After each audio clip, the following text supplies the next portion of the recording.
Cover ಸ್ಟೋರಿಗೆ ಸ್ವಾಗತ. ನಾನು ವಿಜಯಲಕ್ಷ್ಮಿ ಶಿಬರೂರು. ಸ್ನೇಹಿತರೆ, ನಮ್ಮ ರಾಜಧಾನಿ ಬೆಂಗಳೂರಿಗೆ ಮತ್ತೊಮ್ಮೆ ಅಪಾಯ ಕಾಡಲಿದೆ. ಅದೇನೆಂದ್ರೆ ನಮ್ಮ ಗಾರ್ಡನ್ ಸಿಟಿ ಮತ್ತೆ ಗಾರ್ಬೇಜ್ ಸಿಟಿ ಆಗಲಿದೆ. ಇಲ್ಲಿ ಕಸದ ಸಮಸ್ಯೆ ಸ್ಫೋಟಗೊಳ್ಳಲಿದೆ.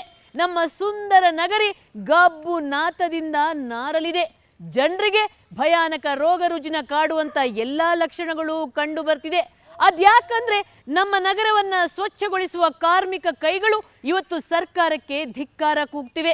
ಅವರು ಇವತ್ತು ಪ್ರತಿಭಟನೆಯ ಹಾದಿ ಹಿಡಿದಿದ್ದಾರೆ. ಯಾಕೆ ಹೀಗೆ? ನಮ್ಮ ಕಾರ್ಮಿಕರು ಆಕ್ರೋಶಗೊಂಡಿದ್ದಾದ್ರೂ ಯಾಕೆ? ನಮ್ಮ ಸರ್ಕಾರ ಈ ಕಾರ್ಮಿಕರಿಗೆ ಮಾಡಿರುವ ಮೋಸ ಆದ್ರೂ ಏನು? ಇವೆಲ್ಲವನ್ನ ಹೇಳ್ತೀನಿ ಇವತ್ತಿನ ಕವರ್ ಸ್ಟೋರಿಯಲ್ಲಿ.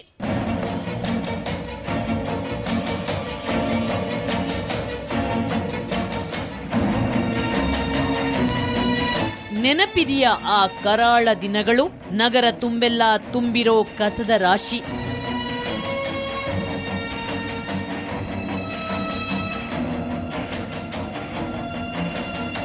ಕೊಳೆತು ನಾರುತ್ತಿದ್ದ ರಾಜಧಾನಿ, ಮೂಗು ಮುಚ್ಚಿ ಓಡಾಡುತ್ತಿದ್ದ ಬೆಂಗಳೂರಿಗರು.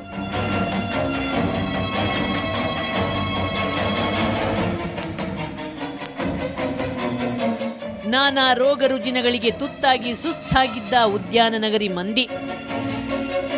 ಅಂದಿನ ರಾಜಧಾನಿಯ ಕಸದ ವಾಸನೆ ಅಂತಾರಾಷ್ಟ್ರೀಯ ಮಟ್ಟದಲ್ಲಿ ಸುದ್ದಿ ಮಾಡಿತ್ತು. ಕಸದ ರಾಶಿ ಹೆಚ್ಚುತ್ತಿದ್ದಂತೆ ನಮ್ಮನ್ನಾಳುವ ಸರ್ಕಾರಕ್ಕೆ ಉಸಿರುಗಟ್ಟಿ ಹೋಗಿತ್ತು. ಸಚಿವರಿಗೆಲ್ಲ ಗಾರ್ಬೇಜ್ ದೊಡ್ಡ ತಲೆನೋವಾಗಿ ಪರಿಣಮಿಸಿತ್ತು. ಮತ್ತೆ ಕಾಡಲಿದೆಯಾ ಕಸದ ಸಮಸ್ಯೆ? ಬಯಲಾಯ್ತು ಗಾರ್ಬೇಜ್ ಸೀಕ್ರೆಟ್.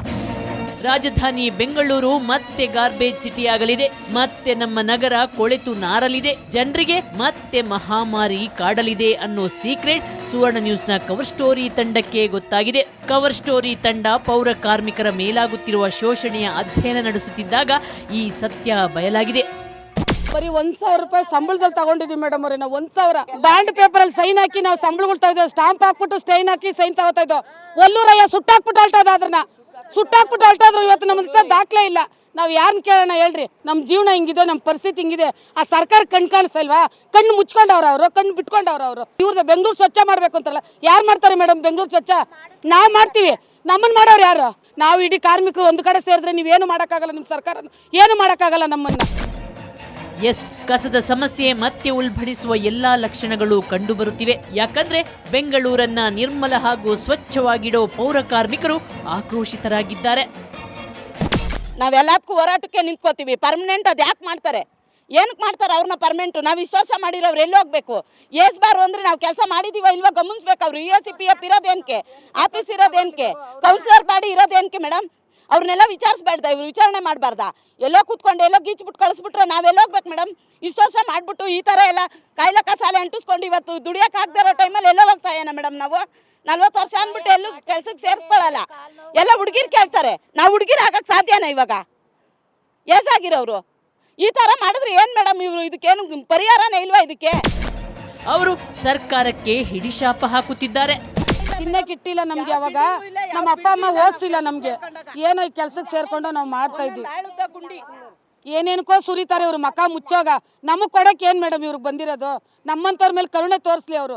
ಅವ್ರ ಕರುಣೆ ಕಣ್ಣು ಮುಚ್ಕೊಂಡು ಹಂಗೆ ಅವ್ರ ಕಣ್ಣು ಹಂಗೆ ಹೋಗ್ಬಿಡ್ಲಿ, ಹಂಗೆ ಹಾಳಾಗಿ ಹೋಗ್ಬಿಡ್ಲಿ. ಅವ್ರು ನಮ್ಮ ಹೊಟ್ಟೆ ಉರಿ ಅವ್ರಿಗೆ ತಗೊಳ್ಳಿ. ತಮಗಾಗುತ್ತಿರುವ ನೋವನ್ನ ನೆನೆದು ಕಣ್ಣೀರು ಹಾಕುತ್ತಿದ್ದಾರೆ.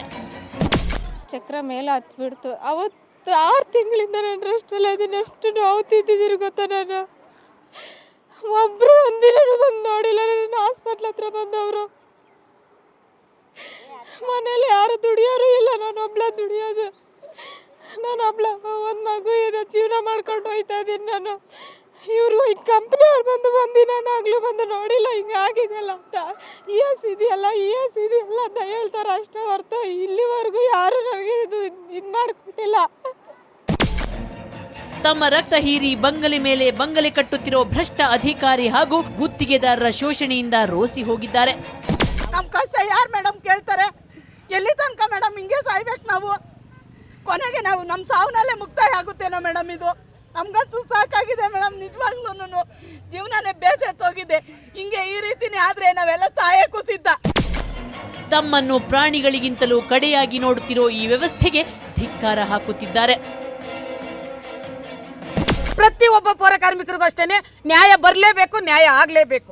ಯಾರೇ ಆಗಲಿ ಅವ್ರಿಗೂ ಕೈ ಮುಗಿದು ಕೇಳ್ಕೊತೀನಿ, ಎಲ್ಲರೂ ನಮಗೆ ಬೆಂಬಲವಾಗಿ ನಿಂತ್ಕೊಂಡ್ರೆ ನಾವು ನಾಳೆಗೆ ಇಳಿಯೋಕ್ಕೂ ರೆಡಿನೇ, ಹೋರಾಟಕ್ಕೆ ನಾಳೆ ಧರಣಿ ಕುತ್ಕೊಳ್ಳೋಕ್ಕೂ ಸರಿನೇ ಮೇಡಮ್ ಅವ್ರು. ಇನ್ನು ನಾವು ಯಾವುದೊಂದಕ್ಕಿಲ್ಲ, ನಮಗೆ ಕೆಲಸ ಇಲ್ದಿರೂ ಪರವಾಗಿಲ್ಲ, ಇರೋರ್ಗೆ ಒಳ್ಳೇದಾಗಲಿ. ಬೇಕಾದ್ರೆ ನಾನು ಇದರಿಂದ ಏನಾದರೂ ಅಂದ್ಕೊಡ್ಲಿ, ಯಾವ ಸರ್ಕಾರದವ್ರ ಕಣ್ಣು ಹೋಗ್ಬಿಟ್ಟೈತೆ, ಹಂಗೇನೆ ಅವ್ರ ಕಣ್ಣೇ ಇಲ್ಲ, ಅವ್ರ ಕಣ್ಣು ಹಾಳಾಗೋಗ್ಬಿಟ್ಟೈತೆ ಮೇಡಮ್ ಅವ್ರೆ. ನಮ್ಮ ಹೊಟ್ಟೆ ಉರಿ, ನಮ್ಮ ಗೋಳು ಉಸಿರು ಅವ್ರಿಗೆ ತಗೊಳಿದ್ರೆ ಮಾತ್ರ ಹೋಗಲ್ಲ, ಇದು ಸತ್ಯದ ಮಾತು.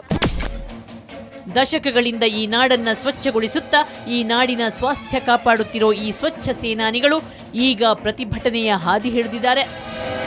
ಬೇಡಿಕೆ ಪೂರೈಕೆಗಾಗಿ ಬೀದಿಗಿಳಿಯೋ ನಿರ್ಧಾರ ಕೈಗೊಂಡಿದ್ದಾರೆ. ಬೆಂಗಳೂರಿನ ಗುತ್ತಿಗೆ ಪೌರ ಕಾರ್ಮಿಕರು ಅನಿರ್ದಿಷ್ಟಾವಧಿವರೆಗೆ ಪೊರಕೆ ಮುಟ್ಟದಿರುವ ಸಂಕಲ್ಪಕ್ಕೆ ಚಿಂತಿಸುತ್ತಿದ್ದಾರೆ. ಹಾಗಾಗಿ ರಾಜಧಾನಿಗೆ ಮತ್ತೆ ಕಸದ ಸಂಕಟ ಕಾಡೋದು ಖಂಡಿತ.